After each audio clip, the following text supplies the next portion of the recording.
finalmente potremmo dire, dopo tanti giorni, una depressione un po' più intensa che addirittura sul nord Europa ci indirizza a un sistema perturbato che nelle prossime ore interesserà le nostre zone. Diciamo subito una perturbazione che si muoverà in un campo di alte pressioni, quindi si attenuerà negli effetti e comunque sarà veloce.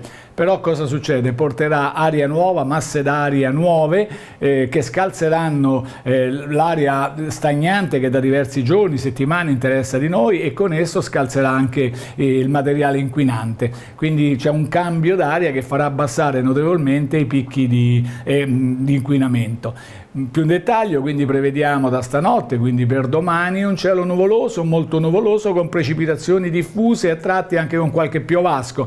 È una cosa veloce perché poi si esaurisce già nella giornata di domani. Domenica inizialmente un po' di rivelatura, un po' di instabilità, ma poi di nuovo sereno. L'alta pressione resiste, per intenderci, e quindi ristabilirà le condizioni di ristagno di massa d'aria nella prossima settimana. Quindi con il passare dei giorni la situazione potrà diventare lentamente ancora critica. Le temperature questa notte sopra lo zero perché il cielo si copre, la massima domani 7 gradi, poi per domenica si rasserena, quindi la notte di nuovo qualche gelata, 2 gradi sotto lo zero, le massime intorno ai 7 gradi. Per finire l'Alta Adriatica è previsto da poco mosso a localmente mosso. È tutto.